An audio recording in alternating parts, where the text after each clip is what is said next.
O nosso convidado de hoje, ele serviu como adido cultural da França em Boston, nos Estados Unidos, o que abriu os olhos dele para a força da criação cultural popular americana, voltada para alcançar as grandes massas e não apenas uma elite, conforme o modelo europeu que ele conhecia. Nosso convidado é doutor em Sociologia, pesquisador, jornalista, professor e apresentador do principal programa de informação da Rádio France sobre as indústrias criativas e os meios de comunicação. Para escrever Mainstream, ele percorreu 30 países durante 5 anos, entrevistou mais de 1.200 pessoas em todas as capitais do entertainment, analisou a ação dos protagonistas, a lógica dos grupos e acompanhou a circulação de conteúdos em 5 continentes. Conclusões?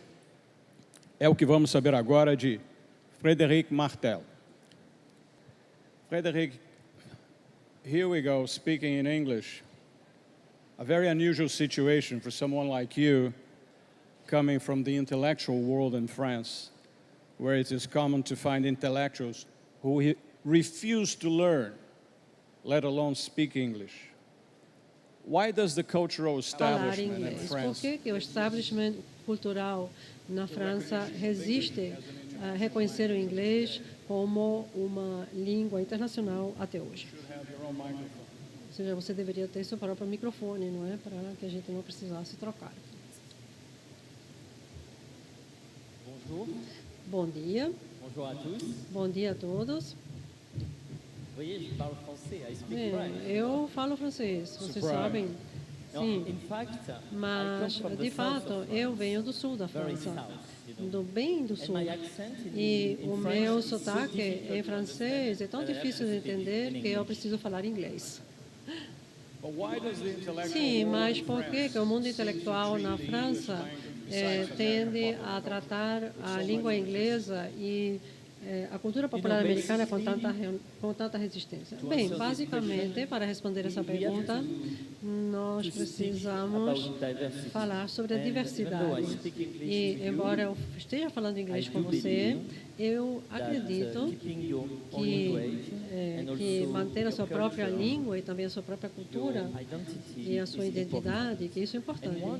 E uma das conclusões principais desse livro chamado Mainstream é que mesmo que nós tenhamos essa cultura mainstream, ou seja, a cultura dominante, Lady Gaga, Batman, e também todos esses livros que são best-sellers, inclusive no Brasil. Você se lembra, não é?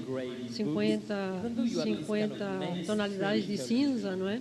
Mesmo na presença dessa cultura dominante, eu acho que a cultura local, a cultura regional, com sua própria língua, com sua própria identidade, ainda é mais importante para você, para mim, nas nossas vidas, que essa cultura dos Estados Unidos. Só para responder rapidamente. O seu livro, como eu já expliquei na apresentação, ele trata da predominância norte-americana da cultura de massas no mundo todo. Ou seja, os Estados Unidos, como o gigante da produção da cultura de massa, que agrada a todos no mundo, desde música, programas de TV, cinema, etc. Por que os Estados Unidos? Por que não a Europa? É uma questão de dinheiro? É uma questão de história? Por quê? Por que a cultura de massa se desenvolveu nos Estados Unidos? Bem, essa pergunta tem a ver, ou é aquela pergunta que todos os políticos, jornalistas, intelectuais e críticos na França estão perguntando. Por que não nós? E provavelmente também a pergunta que alguns escritores brasileiros, ministras, intelectuais também fazem. Por que os Estados Unidos e não nós, a cultura brasileira? Então, por quê? Of course, we are not Claro happy que with não that, estamos because felizes com isso, for a long time, porque durante remember, muito tempo, we were very young, e você but in se the 19th century, lembram, vocês, it was us. e no século XIX, Culture was éramos French, nós, and also não é? a little A bit cultura British, era sinônimo and a da little bit França, Spanish and Portuguese, mas but a it cultura was também era European. britânica, era In the espanhola, 50s, ou seja, the europeia. movie industry was Nos anos one part 50, French. a indústria do And in the cinema 70s, era principalmente francesa, from Godard e to nos anos Truffaut, 70, de from the Godard new para Truffaut, roman, le nouveau roman, e and do so on and so Nouvelle forth, it was Roman, very French. ou It is seja, not the case a cultura era francesa. I would Isso say there não is é many mais o caso. explanations of that. Eu acho que existem First of muitas all, explicações para isso. and it's Primeiramente, exactly the same for the e Portuguese isso se aplica in também Portugal. We ao are português very em Portugal. little countries. Nós somos países Our pequenos. language, O nosso idioma, e claro que eu sei que aqui se fala português no Brasil, mas a França é um país pequeno em relação a muitos outros países. E à frente de nós estão os Estados Unidos, que tem 300 milhões de pessoas falando o mesmo idioma, não apenas um país, um continente, mas eu diria que o mundo, ele representa um mundo em miniatura. E também há uma indústria, grandes conglomerados de mídia, que vão da Universal até a Taiwan, Disney, mas que produzem então, conteúdo norte-americano em inglês. E essa indústria é capaz de lançar um filme em 130 países ao mesmo tempo, em 180 idiomas no mesmo dia do lançamento. Então, nós não somos capazes, como franceses ou como França, não somos capazes de fazer isso. Não temos recursos, não temos a indústria, não temos as capacidades, não podemos fazer isso, não temos condições de fazer isso no mundo todo. E existem razões para isso. Tem sido a França durante muito tempo, mas também a Itália e também o Reino Unido, a Alemanha. Ou seja, a maneira de que se pensava na cultura era hierárquica. Ou seja, você tem a alta cultura e a baixa cultura. E a nossa função era proteger a alta cultura, a alta cultura da baixa cultura. Era uma atitude muito paternalista, muito condescendente de pensar. O mundo não funciona como isso hoje em dia. Independentemente de você ser um especialista aqui no Brasil, de vocês serem especialistas aqui no Brasil, em telenovelas, em cinema, em desenhos, em quadrinhos, isso também é parte da cultura. E não existe uma hierarquia entre a alta cultura, feita por homens europeus brancos, e uma cultura baixa, que é ruim, de qualidade ruim, e feita por todas as nacionalidades, raças, etc. Então, um grande segmento das sociedades europeias, principalmente no que diz respeito aos intelectuais, assim como no Brasil, tende a ser muito críticos da cultura de massas norte-americana, principalmente os produtos de exportação cultural, da variedade popular, de Disney, a Britney Spears, Batman, Britney Spears. E então, você acha que por trás dessa muda do criticismo existe uma fascinação oculta também? Bem, você fala de fascinação, eu diria que existe isso e também uma atitude nacionalista. A proteção da nossa cultura tem a ver com nacionalismo também. Então, todo mundo é contra o cinema, os filmes norte-americanos, mas todo mundo assiste e Le Cahiers du Cinéma, que é a melhor revista, não é, sobre arte, sobre cinema. Então eles colocam na capa Spider-Man e também Batman, dizendo que que são os filmes mais criativos do ano. Você pode não gostar, mas você precisa entender o poder da criatividade, ou seja, o poder que eles têm, a forma que eles falam para o mundo, e então nós temos menos capacidade do que eles para fazer isso. Então, outro ponto que eu considero importante, eu sou francês, então eu não estou aqui para ajudar os Estados Unidos, mas precisamos ser sérios. Mesmo que você não goste dos Estados Unidos, é necessário entender como funciona. Se trata de combater tudo isso. E se analisarmos a cultura americana, a cultura dos Estados Unidos, então vemos que isso não é apenas uma cultura popular dominante. Claro que eles são muito fortes no que diz respeito ao mainstream, a cultura do Batman, Lady Gaga, a música, os vídeos, mas eles são muito fortes também no que se refere à cultura para diferentes comunidades, né? A comunidade latina, a comunidade de negros. Broadway é o lugar especial, né, para então toda essa cultura. Então David Wang é chinês, e tem muitos outros que são americanos judeu, outro que é latino, então autores de obras. Então vemos que há uma grande diversidade em relação à produção cultural. Então, quando você vai para um festival, você vai para um festival de cinema, ou um festival de dança, ou teatro na França, em Avignon, por exemplo, Lyon, Grenoble, então eles convidam frequentemente artistas que são dos Estados Unidos. E, por exemplo, B.T. Jones, Martha Graham, Cunningham e outros. E também é verdade que, como eu já disse, para diferentes grupos étnicos, quando você está numa comunidade, e nós temos agora 15% de nossa população que é de origem árabe. Então, por exemplo, a comunidade árabe no nosso país, eles se identificam rapidamente com a arte e a cultura negra nos Estados Unidos. E a comunidade gay, homossexual, ela também está ligada, ela tem muita afinidade com a arte popular negra norte-americana.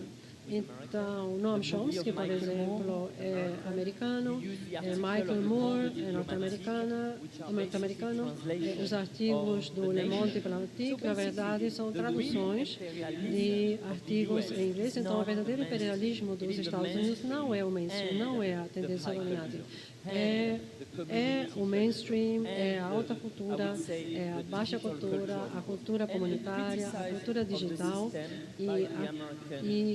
então eles criticam e representa também a crítica do sistema pelos americanos. Então, isso é uma maneira imperialista de fazer as coisas.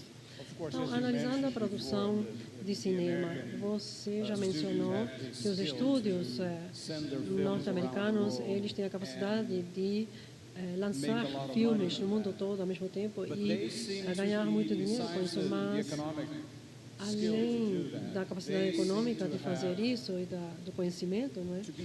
Eles também parecem ser sensíveis aos gostos, não é, da cultura popular e a diferença de outros países. Eles parecem saber aquilo que vai agradar ao público em geral.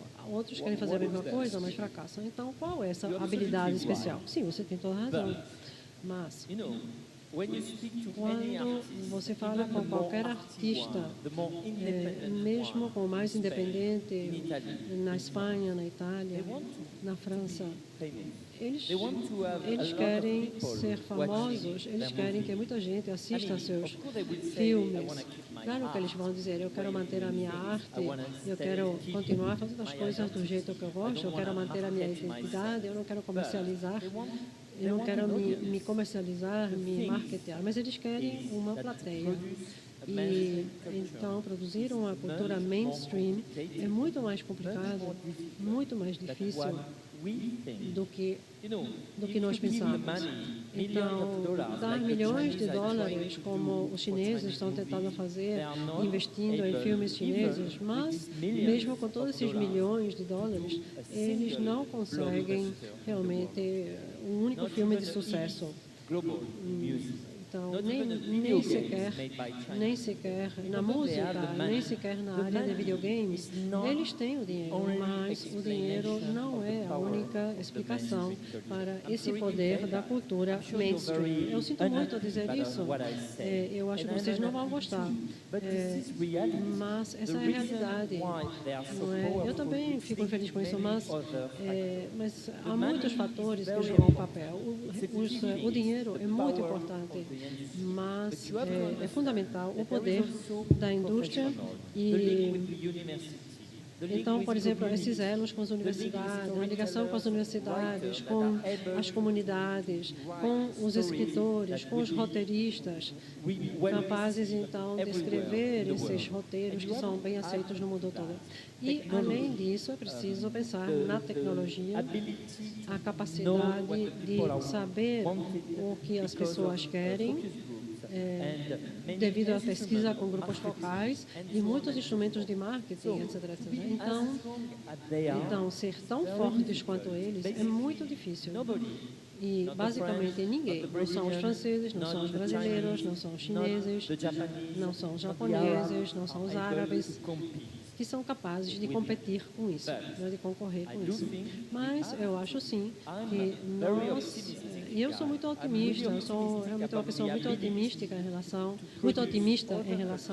a produzir uma cultura diferente à dos Estados Unidos. Então, para resumir, eu acredito que os Estados Unidos vão ser um ator fundamental na área de games, na área de conteúdos.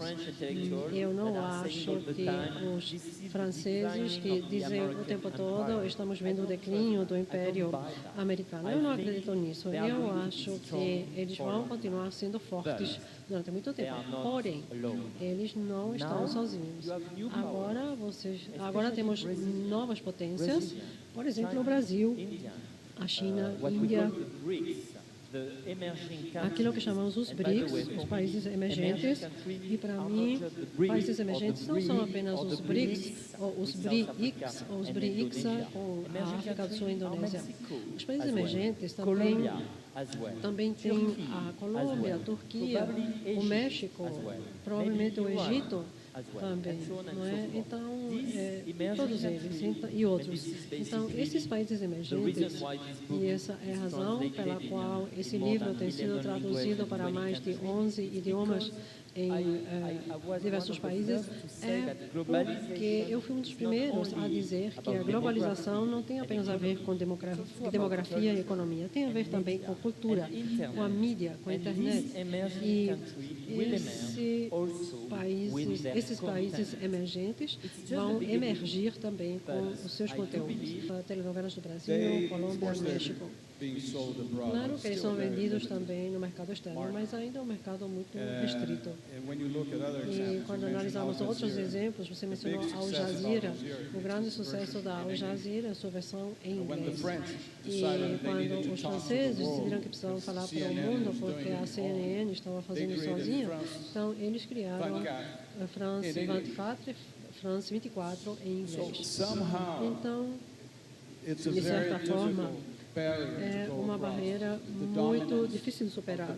Ou seja, a predominância da cultura popular dos Estados Unidos ainda é muito forte. Então, eu acho que a batalha é longa. Bem, realmente é uma batalha longa, mas essa batalha, essa guerra merece ser combatida. E você tem razão. Na França, nós temos o soft power e nós queremos criar uma televisão. E quando queremos criar uma televisão, seja capaz de falar para o mundo, criamos a France 24 na França em inglês. Mas o ano passado foi criado, a Jazeera criou novos canais também em outros idiomas e a TV árabe também, outra TV árabe também tem um canal em Farsi, o idioma que se fala no Irã. Então, eu estou falando aqui em inglês, não é? Quando eu estava falando com o pessoal da televisão, TV Globo, não é? Eu falei com eles em inglês, porque eles não falam francês, infelizmente, e eu não falo português, infelizmente também. Mas, quando se trata de falar para as massas, quando se trata de falar para as pessoas, não se fala inglês. Então, eu tenho visitado 34 países este ano para fazer pesquisa. Então, em todos os lugares que eu chego, eu sou capaz de falar um pouco de inglês com as pessoas, mas, em geral, elas não falam inglês. Quando você vai para as ruas no México, as ruas da Colômbia, as ruas na Rússia, na África do Sul, eu estive a semana passada, claro que na África do Sul eles falam inglês, mas nem todo mundo, não é? Muitos falam Zulu e outros idiomas nativos.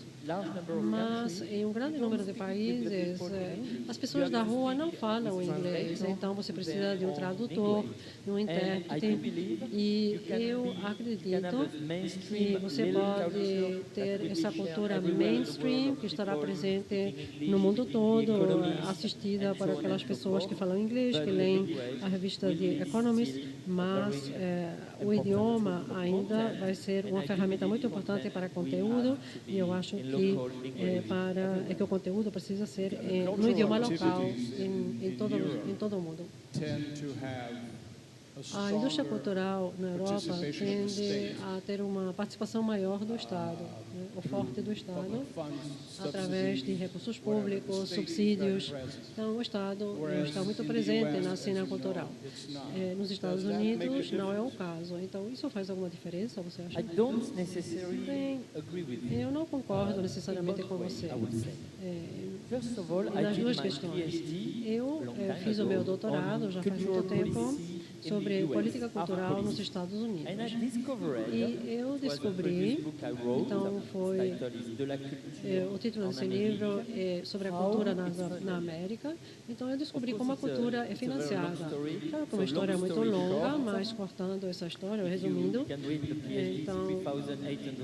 então tem 380 páginas esse meu trabalho de doutorado, mas para resumir, eu poderia dizer, se você analisa os números, os dólares per capita nos Estados Unidos para as artes e para basicamente a mesma proporção despendida pelo governo na França ou na Europa. Então, o Estado financia as artes nos Estados Unidos em muito mais do que a gente pensa. E o Congresso dos Estados Unidos apoia e fomenta a indústria do cinema, a indústria da música, a indústria do livro, no mundo todo, graças às embaixadas dos Estados Unidos, que também estão no mundo todo. Então, eles fazem isso de uma maneira diferente do que nós. Nós fazemos isso a partir de subsídios, de subvenções.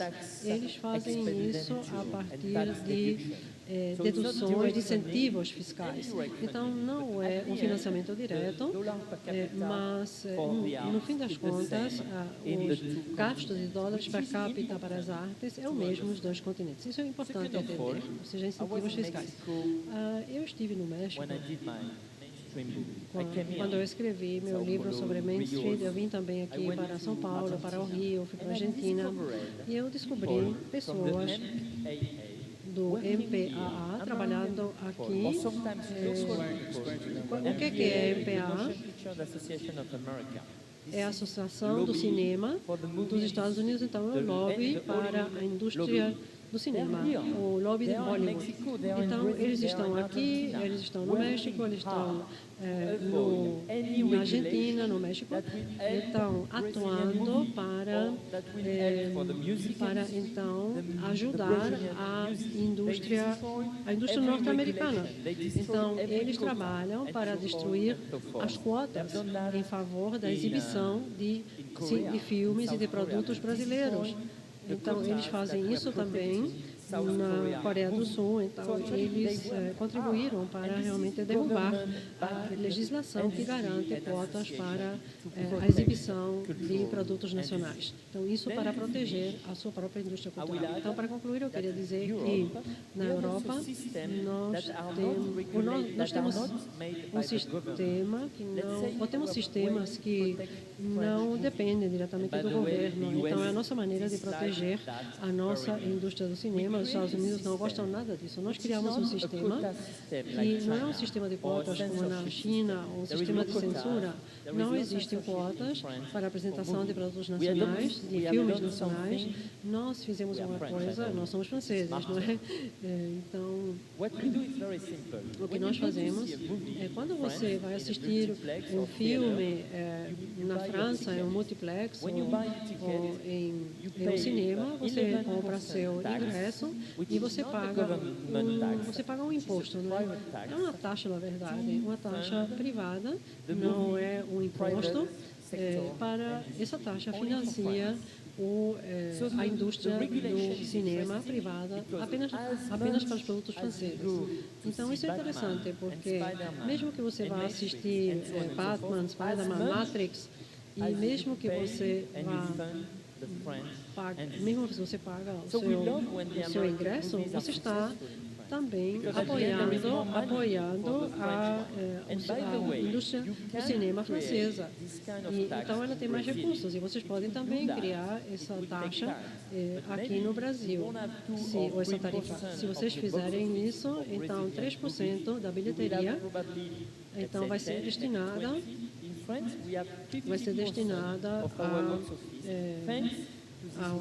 ao fortalecimento do cinema nacional. Nós, por exemplo, temos 15% da bilheteria na França é destinada ao apoio, ao suporte ao cinema nacional francês. E eles fazem isso também na Índia, se faz isso também em outros países, na Ásia, sem quotas e sem censura. Então, tem coisas que podem fazer para apoiar a própria indústria do cinema, a indústria do cinema nacional. Então, queria retomar aqui a questão do poder. Não o poder militar, ou a diplomacia, ou o poder econômico, mas aquilo que se denomina de soft power e que tem a ver com a cultura. Então, por favor, fale para nós como isso funciona em termos de disseminar o ponto de vista, digamos, da cultura americana pelo mundo e, então, conquistando simpatia através da música, teatro, cinema, ao invés de canhões.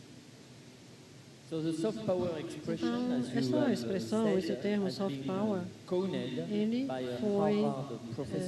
foi cunhado por um professor de Harvard,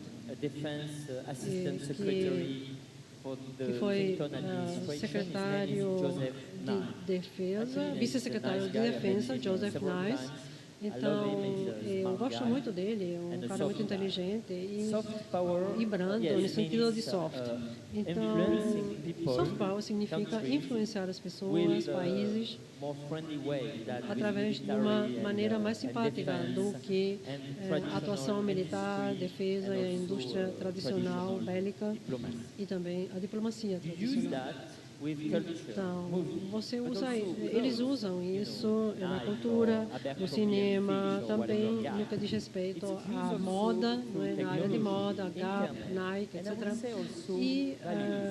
E também através disso são disseminados valores. Vamos usar um exemplo que é muito forte hoje em dia e considera a subcultura, o underground,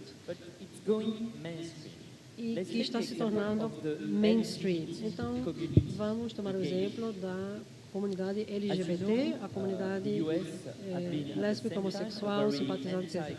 Então, sabemos que os Estados Unidos é um país muito anti-homossexual, graças à legislação no sul, mas ao mesmo tempo também é muito simpático a essa questão. Então, o presidente Obama falou há 2 meses em favor do casamento homossexual.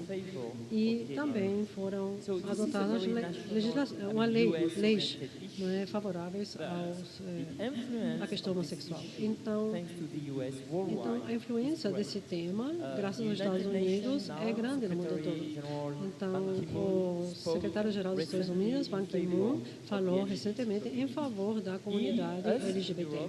Nós, na Europa, nós temos sido muito favoráveis também, temos defendido a LGBT, e você não pode ser membro da União Europeia se você discrimina os homossexuais. Então, é um pré-requisito para tornar-se membro da comunidade europeia. E graças ao presidente Lula, então, vocês estão bastante avançados no que diz respeito a essa questão. Ou seja, os homossexuais já estão se beijando, não estão ainda se beijando nas novelas, mas isso vai ocorrer em breve. Então, tomando esse exemplo, então isso mostra como você pode ser forte no mainstream, ou seja, nessa área predominante como Disney, Lady Gaga, Avatar, Batman, e Matrix, etc., e tudo que você possa imaginar em termos de produtos norte-americanos, você pode ser forte também com uma questão de praticamente de cultura não dominante como é a LGBT. Eu estive na China, Hong Kong, Coreia do Sul, Taiwan, recentemente também na Rússia, e em todos esses países as pessoas estão olhando para os Estados Unidos em relação à posição sobre o homossexualismo que eles também querem adotar e proteger em casa. Então, isso é influência, isso é soft power também. Soft power não tem a ver apenas com a cultura dominante, mas também com a subcultura e com esses aspectos. Então, eu queria ainda dizer, em relação a esse ponto, que graças à internet e graças aos sites baseados em Los Angeles, na comunidade onde vivem os iranianos, e também graças à comunidade chinesa no mundo todo, a comunidade árabe no mundo todo. Se você for para a China, para Irã, para a Arábia Saudita, então você vai ver como essa comunidade LGBT é muito forte na internet, não nas ruas, porque é proibido, não publicamente, porque eles podem ser mortos, assassinados no Irã, devido a serem homossexuais. Mas, então, eles interagem muito através da internet, que permite a eles falarem a milhões de pessoas na Ásia, na Índia, na Arábia Saudita, em todos os diferentes países, na China. Então, isso é soft power, e isso vai mudar o mundo tanto quanto a força militar e a força de segurança. Então, se você me permite um exemplo brasileiro de soft power, muito mais que as telenovelas que são vendidas para alguns países, o futebol é também o nosso soft power. O futebol abre as portas política e diplomaticamente, é muito mais do que as pessoas percebem. Sim, mas Zidane é francês, não é? Mas os franceses não contam não. Mas para o Brasil, então às vezes você pode ter acesso a pessoas poderosas, você pode abrir as portas, você pode ir longe devido ao futebol. Então esse é um elemento também do soft power. Existe futebol no Brasil? Eu nem sabia disso. Estamos aprendendo, isso é uma coisa nova, não é um país emergente. Não, os franceses já estão muito velhos e então estão se aposentando, então aí que nós aprendemos a jogar futebol. Sim, a crítica, os críticos da cultura de massas, eles vinham da esquerda tradicional, do marxismo, como Theodor Adorno. Agora a crítica vem da direita, de uma elite que recusa e rejeita a cultura popular e que promove a alta cultura. Então isso é uma coisa estranha, né? Sim, duas coisas. Primeiro, eu não sou da direita. Eu sou um dos principais oponentes, adversários do presidente Sarkozy. Ele me atacou muito, eu escrevi um livro contra ele. Ele me odeia e ele disse isso na televisão muitas vezes. Então, eu não sou partidário da direita. Em segundo lugar, você tem razão em relação a uma coisa. Durante muito tempo, a crítica, e é interessante isso, ou seja, a crítica à cultura de massa era feita pela esquerda. Eu gosto muito de Adorno, Hannah Arendt, embora não seja da escola de Frankfurt, mas ela é também dessa área de esquerda que critica a cultura de massa. E para mim o melhor é Benjamin. Então, toda essa gente não é do trotskismo, neotrotskismo, neomarxismo, aquele pessoal dos anos 50 e 60. Mas nós não estamos no ano de 1950. Nós não estamos em 1900. Nós não estamos em 1968. Não mais. Eu nasci naquela época. E a história hoje é diferente. Eu gosto muito de Adorno, Horkheimer e todos esses intelectuais.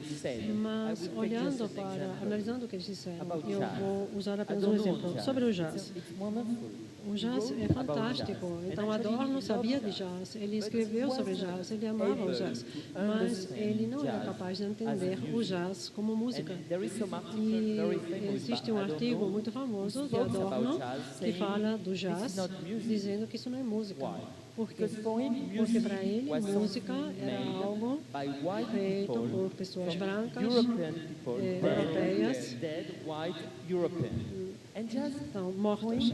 Então, para ele não podia ser música. Então, ele é muito inteligente, ele acabou dizendo, bem, o que pode ser então? Isso é rádio. Rádio, música de rádio. Claro que hoje ninguém iria dizer que o jazz é música de rádio.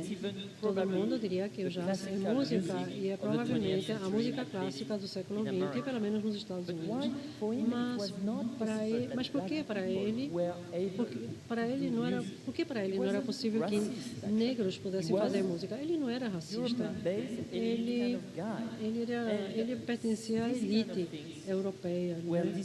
Então, esse tipo de coisas acabou com o movimento em favor dos direitos civis nos anos 60. Então, ninguém hoje iria considerar a música negra como não sendo uma música de valor, porque é música negra. E o mesmo se aplica à música mexicana, à música latina, à música brasileira na França. E na França nós temos que admitir que alguém que não está morto, que não é branco, que não é francês, possa produzir música. E parte da crítica contra a cultura de massas tem sido emitida por parte da direita, dizendo que a cultura de massas não é arte.